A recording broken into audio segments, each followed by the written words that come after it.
और मैं आपका वोटर थोड़ी हूँ कि आप बोलते चले जाएंगे और मैं सुनती चली जाऊंगी। एक्सक्यूज मी, मैंने आपको बोलना नहीं, 90 सेकंड उन्होंने बोला, 1.5 मिनट से बोले चले जा रहे हैं और मुझे बोलने नहीं दे रही, मुझे बोलने नहीं दे रही। अरे ये विक्टिम कार्ड अंदर रखिए पीछे वाली जेब में, मुझे मत ना, मुझे मत बताइए।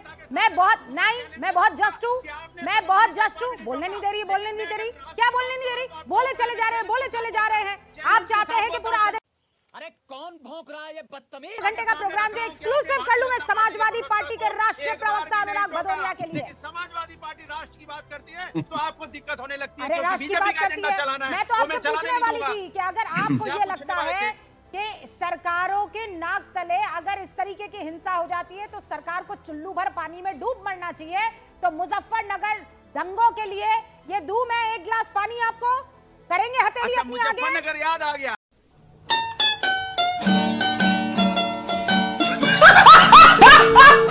बहराइच आपके मुंह से नहीं निकल रहा है। बोलिए बहराइच में क्या हुआ? बताइए बहराइच में क्या हुआ? गिलास दिखाइए।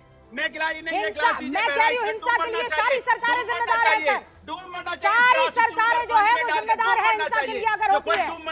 जवाब देना होगा सरकार, जिसका सिस्टम, जिसकी पुलिस, जिसकी, उसे जवाब देना होगा, चाहे वो योगी आदित्यनाथ हो कि अखिलेश यादव हो। लेकिन अब मैं मुद्दे पर लौट के आ रही हूँ और मैं इसको राजनीतिकरण करने के लिए नहीं। बस एक सेकंड रुक जाइए Anurag ji, I have given you enough time. मैं आपके उस चक्कर में नहीं पड़ूंगी, बहुत टाइम हो गया, बहुत टाइम हो गया सर, बहुत टाइम हो गया। मैं वापस अपने, कौन है ये लोग, कहां से आते हैं? आपको शांत करते हुए एक बहुत अहम सवाल पूछना चाहती हूँ। यहाँ पर सारे महानुभाव बैठे हुए हैं। मैं एक महत्वपूर्ण सवाल पूछना चाहती हूँ कि ये रुकेगा कहाँ? अतीकुर रहमान साहब, ये रुकेगा कहाँ? और ये रुकेगा कहाँ पूछने से पहले थोड़ा सा मैं आपको प्लेटफॉर्म जो है वो तैयार कर दिए देती हूँ। भाई ये जमीन जो है सनातनियों की थी, ये बात तो अतीकुर रहमान साहब आप मानेंगे। जगह के चांद पूजे, के पेड़ पूजे, के जमीन पूजे, ये जमीन सनातनियों की थी। उसके बाद आक्रांता आए, उनको अपनी हुकूमत, अपनी ताकत दिखानी थी, तो जो सेंटर होता है ताकत और अकीदत का, सबसे पहले उस पर कब्जा किया जाता है। यानी ये बड़ी अच्छी बात कही है कि उनकी अकीदत, उनकी आस्था का केंद्र मंदिर, बड़े बड़े मंदिरों पर इन आक्रांताओं ने कब्जा किया। कईयों ने उसे तोड़कर वहां मस्जिद या फिर ईदगाह तब्दील कर दिए। अब आज की तारीख में हिंदू चाहता है कि पता लगे कि वहां पर था क्या। अब जवाब दीजिए, ये कहां रुकेगा? जी रूबिका जी, तो पता लगा लिया, हमने पता लगा लिया। और जैसा आपने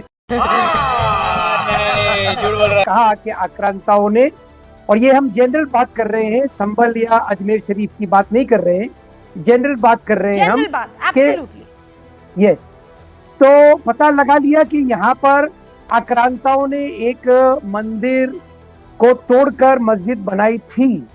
अब क्या? अब आता है 1991 प्लेसेस ऑफ वर्शिप एक्ट, जो कहता है कि जिस दिन हमको आजादी मिली, भारत आजाद हुआ, उसके बाद में जो धर्म स्थल जैसा रहेगा वैसा ही होगा, इसके अंदर कोई तब्दीली नहीं आ सकती। ये हमारा अच्छा हमको सिखा रिया है पार्लियामेंट्री एक्ट, जो पार्लियामेंट ने पूरी की पूरी पार्लियामेंट की संपत्ति से उसको पारित किया। ये रुक गया ना।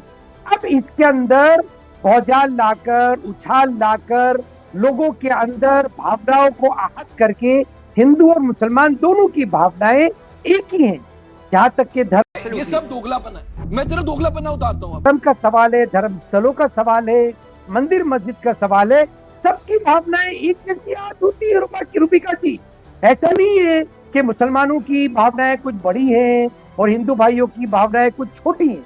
इसी के तहत नरसिम्हा राव जी ने उस वक्त के पार्लियामेंट को कॉन्फिडेंस में लेके ये पारित किया। ठीक है, अल्लाह माफ करे, बहुत मनुष्य लग रहे हो, मत करो, रहने दो, बहुत बुरे लग रहे हो। तौबा तौबा तौबा, थारा मूड खराब कर दिया। ये रुक गया था ना। हाँ। ये रुक गया था। ओके। अब इसके अंदर उबाल लाने की कोशिश क्यों हो रही है? ओके, ये बड़ा सवाल है। नहीं, अब एक सेकंड, दो फैक्ट्स मैं ठीक कर दूं। एक तो ये जो वर्शिप एक्ट है 1991 का, उसमें कहीं एक ऐसी लाइन आप मुझे बता दीजिए, ऐसा कोई पैराग्राफ बता दीजिए जहां पर उसकी वास्तु स्थिति क्या है ये पहचानने से या ये जानने से उसमें किसी ने इनकार किया हो। वो जो जगह है जिस हालत में अभी है वैसी रहेगी, मैं समझ सकती हूँ। ए और संभल वाले केस में sir I have found it again and मतलब मैंने चेक किया है, संभल वाले केस में ASI के अंडर है वो जगह, तो ना वो मंदिर ना वो मस्जिद, आप समझ गए, और उस पर वो वर्शिप एक्ट लागू ही नहीं होता है। अब उसकी डिटेल समझ रहे हो, समझ रहे हो आप, समझ रहे हो ना। में डाइव इन हम बाद में कर सकते हैं, लेकिन आप कह रहे हैं कि 1991 ने इसको फुल स्टॉप लगा दिया था। अब वकील साहब आएंगे, रिजवान अहमद साहब, कहां रुकेगा? शुक्रिया। कैसे रुके? शुक्रिया। जय हिंद, वंदे मातरम। हाँ, अभी मजा आएगा ना भिड़ो। कहाँ रुकेगा अभी बता देता हूँ कहाँ रुकेगा। और अतिकुल रहमान भाई ने जो प्लेसेस ऑफ वर्शिप एक्ट की बात करी, गारंटी देता हूँ रूबेका जी, आपके प्रोग्राम से आज जो गूंज उठेगी वो एक्ट ऑफ 1991 क्या है इसकी दिशा धारा पूरे देश में बदल देगी। दो शब्द पकड़ के चलिए, एक रूप एक स्वरूप। अब मैं जानबूझ के ये टोपी लाया हूं। अब जब मैं ये टोपी लगाता हूं तो मैं रूप से, दाढ़ी भी है, मैं बिल्कुल मुसलमान लग रहा हूं। आपको कोई देखिए बता देगा मुसलमान है। अब मैं ये टोपी हटा देता हूं, अब मैं ये पहले तो ये टीका लगाता हूं और उसके बाद मैं ये भगवा वस्त्र धारण कर लेता हूं। अब मेरा रूप क्या हो गया? मेरा रूप हो गया ब्राह्मण का रूप, बनारस का ब्राह्मण। कहने और अभी तो रुको, क्लाइमैक्स अभी बाकी। का मतलब यह है कि रूप बदले जा सकते हैं, स्वरूप नहीं बदला जा सकता। अब यह स्वरूप शब्द कहां से आया? प्लेसेस ऑफ वर्शिप एक्ट अपनी टीम से कहिए कि सेक्शन 4 फ्लैश करे, यह बड़ा इंपॉर्टेंट है इस देश के लिए। सेक्शन 4 इंग्लिश और हिंदी में फ्लैश करवाइए। सेक्शन 4 लिखता है हिंदी में, उपासना स्थल का धार्मिक स्वरूप जैसा है वैसा ही रहेगा 1947 के बाद। और इंग्लिश में सेक्शन 4 लिखता है the character of the place, रूप जैसा है वैसा ही रहेगा। ना ना, स्वरूप स्वरूप स्वरूप स्वरूप, ओके, हाँ, स्वरूप स्वरूप। और इंग्लिश में लिखा हुआ है the character of the place. यहां पर कानून लिखने वाले ने आइडेंटिफिकेशन नहीं यूज किया और उन्होंने रूप शब्द का इस्तेमाल नहीं किया। अब जैसा मैंने बताया कि रूप तो मैंने अपना इतनी देर में बदल लिया, लीजिए मैं ब्राह्मण बन गया, और अगर मैं इसको हटा दूं और 2 मिनट के लिए तिलक साफ कर दूं तो मैं भैया सैयद रिजवान अहमद सैयद बन गया। रूप बदलना तो इतनी देर की बात है। अब स्वरूप क्या चीज होती है? रूप वो होता है जो शक्ल से आप पहचान सकते हैं, स्वरूप होता है अंदर क्या है।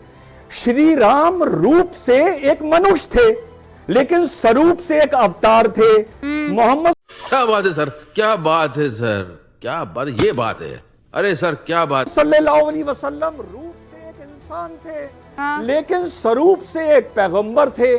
जीसस क्राइस्ट रूप से एक इंसान थे लेकिन स्वरूप से द सन ऑफ गॉड थे। ये अपनी अपनी मानता है। आप ये कह रहे हैं तो प्लेस, हाँ, सैयद रिजवान अहमद, आप ये कह रहे हैं हाँ, कि 91 में लिखा था कि स्वरूप जी जो असल में उसका रूप है। आप तो पूरा खेल ही बदल यस इस लिहाज से तो यस।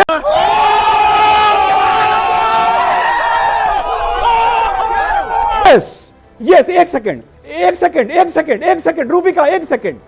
और अगर कोई ऐसी मस्जिद है जिसको तोड़ के मंदिर बनाया गया है और कोई ऐसी मस्जिद है जो मंदिर तोड़ के बनाई गई है और उसमें उसके अवशेष मिलते हैं, तो रूप उसका मस्जिद का हो सकता है लेकिन स्वरूप उसका मंदिर ही का कहलाएगा। ओके, क्या